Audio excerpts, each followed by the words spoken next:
Safsé a reçu le prix Nobel de la paix en 2014, alors qu'elle n'avait que 17 ans. Il s'agit de la plus jeune lauréate de l'histoire de ce prix. Cette jeune activiste défenseur des droits civils se détache par sa lutte pour les droits à l'éducation des filles du monde entier. Malala est née à Mingora, Pakistan, en 1997.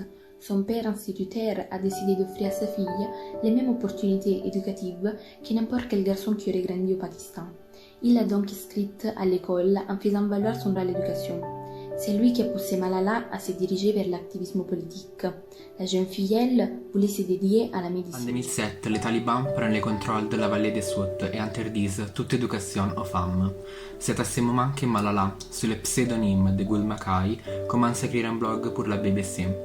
Elle y raconte sa vie sous ce régime et, dans cet espace virtuel, elle dénonce les discriminations et les violences dont souffrent les petites filles et les femmes. Un grand nombre d'enfants, de jeunes et de personnes âgées sont attaqués, massacrés ou assassinés. Même si les femmes afghanes sont les principales victimes de ce type d'injustice basée sur la violence, la dégradation et l'inégalité. Ils ont commencé à divulguer les messages selon lesquels les femmes n'avaient pas les mêmes droits et libertés. Pour moi, c'était inacceptable et c'est cette situation qui m'a poussé à hausser la voix. Aucune fille ne pouvait aller à l'école. Moi, je voulais être médecin, gagner de l'argent toute seule et prendre mes propres décisions. Je me souviens que ce jour-là, je me suis levée et j'ai commencé à pleurer, dit Malala lors d'une interview. Le 9 octobre 2002, Malala est victime d'un attentat à Mingora, Pakistan. Elle rentrait chez elle dans le bus scolaire quand des talibans sont montés dans le véhicule, l'ont interpellée et lui ont tiré dessus, la touchant à la tête et au cou. Le porte-parole du groupe terroriste, en apprenant qu'elle était toujours en vie, a affirmé qu'il recommencerait et a revendiqué l'attentat dans un communiqué. Un jour, une dame du nom de Shelan Jun se présente à notre pension. C'était une journaliste pakistanaise qui vivait en Alaska et désirait me rencontrer après avoir vu sur le site web du New York Times le documentaire parlant de nous.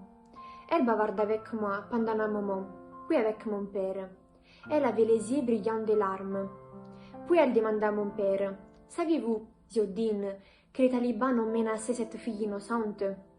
Comme nous ne comprenions pas de quoi elle parlait, elle se connecta sur Internet et nous montra que ce jour-là, les talibans avaient publié des menaces contre des femmes. Shah Begum, une activiste de dire, et moi, Malala. Ces deux-là sont des partisanes de la laïcité et méritent la mort, disait le site. J'ai repris connaissance le soir du 16 octobre, une semaine après l'attentat. J'étais à des milliers de kilomètres de chez moi, incapable de parler, avec un tube dans la gorge pour m'aider à respirer. On m'emmenait en soins intensifs après un nouveau scan et j'oscillais entre conscience et sommeil jusqu'au moment où je me réveillais totalement. La première chose qui me vint à l'esprit à cet instant fut « Dieu merci, je ne suis pas mort », mais je n'avais pas la moindre idée de l'endroit où j'étais. Je savais que je n'étais pas dans mon pays natal. Les infirmières et médecins parlaient anglais, même s'ils paraissaient venir de tout pays différents. Je leur parlais, mais personne ne pouvait m'entendre à cause du tube dans ma gorge. Au début, je voyais très flou de l'œil gauche, et tout le monde avait donné et 4 yeux. Toutes sortes de questions me venaient en tête. Où suis-je?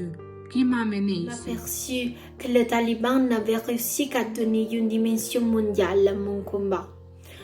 Alors que j'étais allongée dans ce lit et que j'attendais de faire mes premiers pas dans un nouveau monde, Gordon Brown, l'envoyé spécial des Nations Unies pour l'éducation et ancien premier ministre de Grande-Bretagne, avait lancé une pétition sur le slogan « Moi, Malala », exigeant qu'aucun enfant ne soit plus déscolarisé en 2015.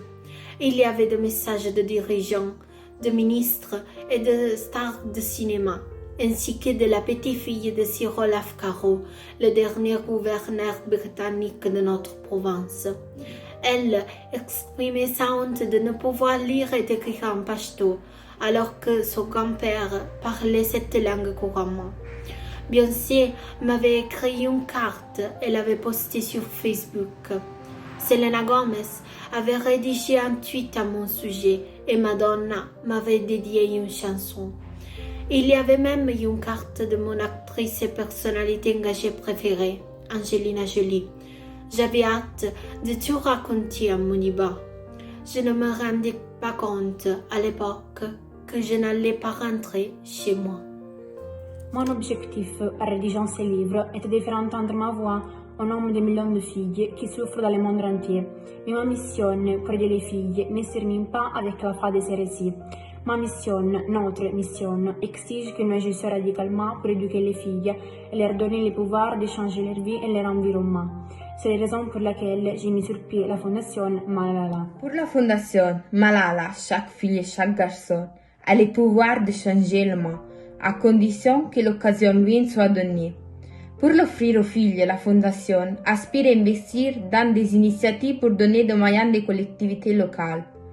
Développer des solutions innovantes reposant sur des approches traditionnelles et offrir non pas simplement l'alphabétisation mais les outils, les idées et les réseaux qui pourront aider les filles à prendre la parole et à forger un avenir meilleur. J'espère que vous serez nombreux à rejoindre cette cause afin que nous puissions travailler ensemble pour faire de l'éducation et de l'émancipation des filles une véritable priorité.